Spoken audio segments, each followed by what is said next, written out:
Welcome to today's class. Today I'll be focusing on public procurement and finance. As you all know, public procurement is very key in any organization that wants to be strategic.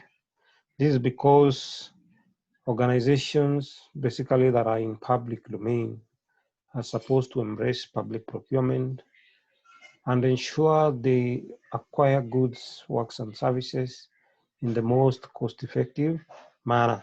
So definition of public procurement. So public procurement can be defined as the acquisition, whether under formal contract or not, of works, supplies, and services by public bodies.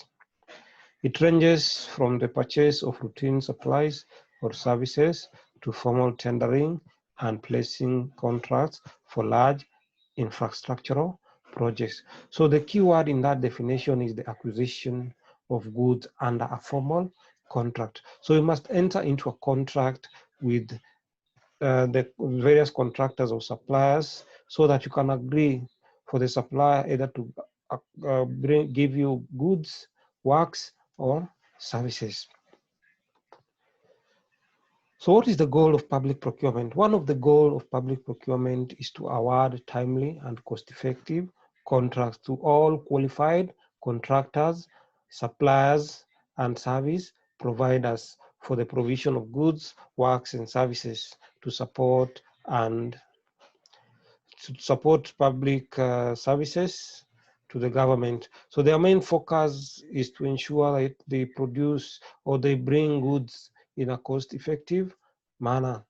So basically you enter into a contract with suppliers who are qualified, and these suppliers must be able to give you the goods, works, or services, and they must follow all the principles established under the public procurement rules. So who are some of the actors of public procurement? Who are some of the actors of public procurement? One of the actors, so the main actors of public procurement are the procurement practitioners.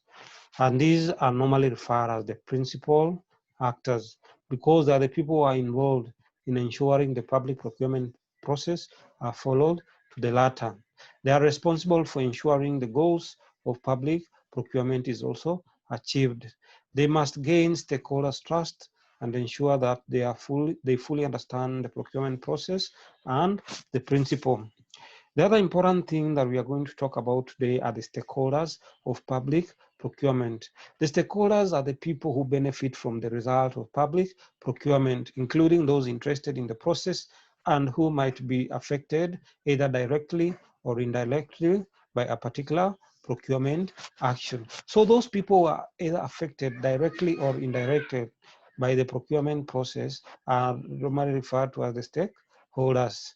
The beneficiaries of public procurement are all the inhabitants of a particular country, and they ensure that public procurement system through public goods and services are always available. So that all the inhabitants of a country are able to benefit from public procurement by ensuring that anything that they need are availed at the required time. So the other thing that we are going to talk about are the similarities and differences between public and private sector procurement. Public and private sector procurement organizations are designed to acquire goods and services. So that is the main similarities. All those sectors must be able to acquire goods and services. And these goods and services are the goods that are going to ensure that they are able to achieve their objectives at the end of the day.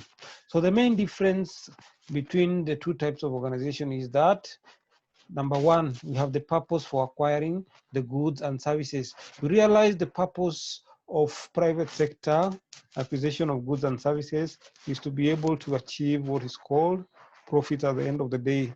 But the main purpose of public procurement is to ensure they get value for money and they give the citizens the best in terms of service. The other thing is the sources of funds. We realize private sector is able to get funds from their savings, whereas the public sector is able to get their funds from the taxes we pay to the government. The other one is the governing rules. The public procurement is governed by the Public Procurement Act of 2015, whereas in private sector procurement, the procurement is governed by the procurement policy of a particular or specific organization. The other one is oversight. The government has the various oversight bodies.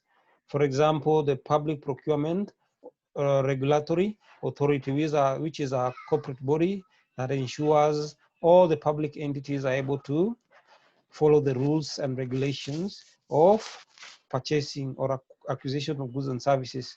But in private organizations, the oversight are the management or the owners of that particular company. The other thing is accountability.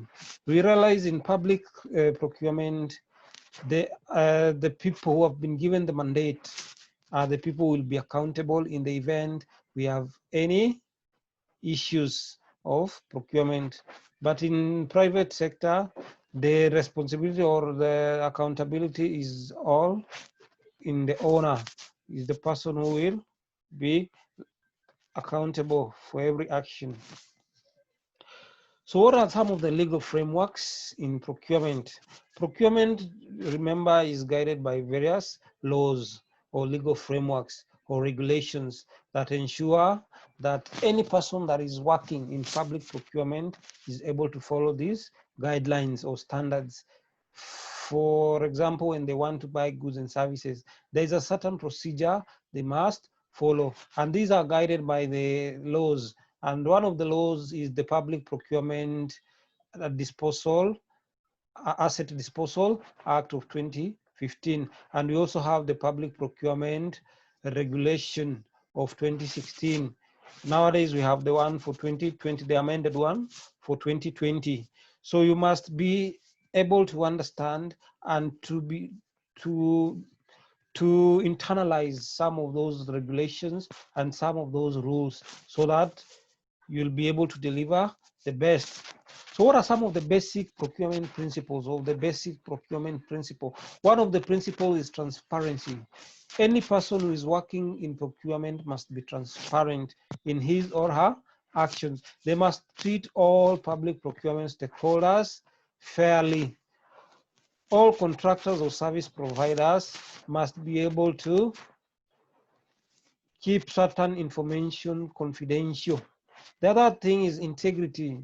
In public procurement, integrity is twofold. That is, there is integrity of the procurement process and that of the public procurement practitioners. So integrity is very essential when you are dealing with procurement.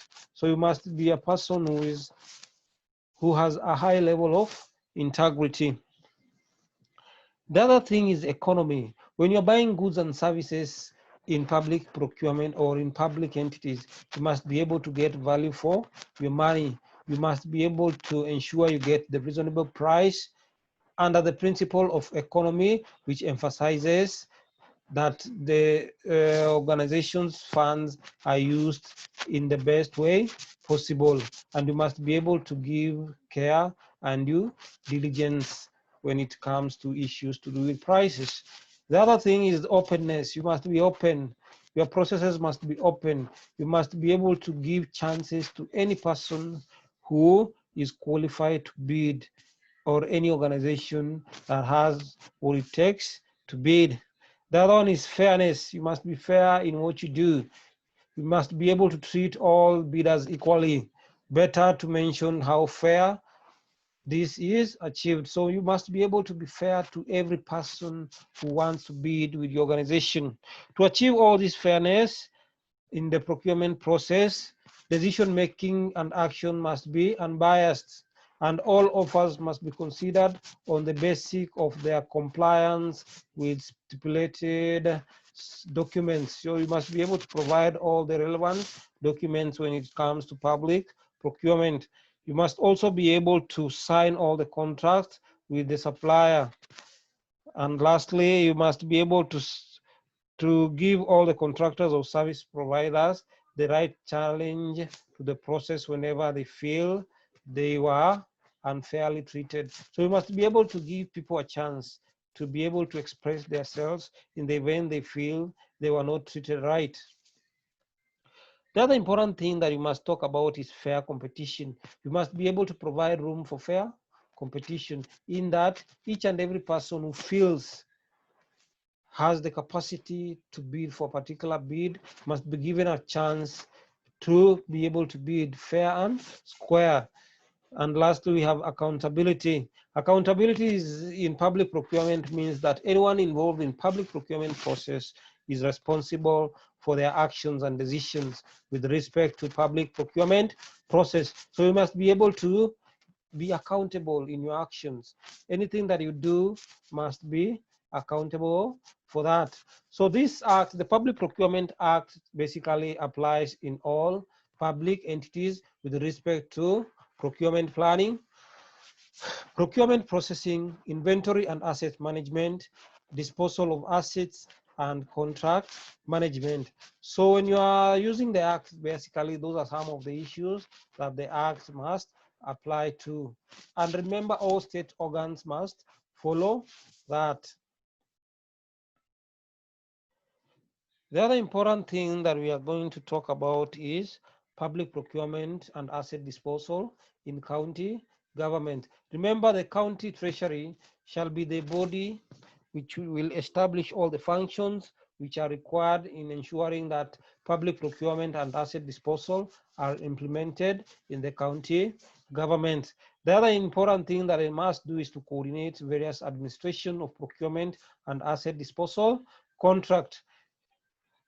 After that, then they also need to coordinate various consultation with county stakeholders on public procurement and asset disposal, and also advise the accounting officer on county government entities and procurement of assets and any matter that may arise. Thank you for listening. Next time we shall start on another thing. Welcome.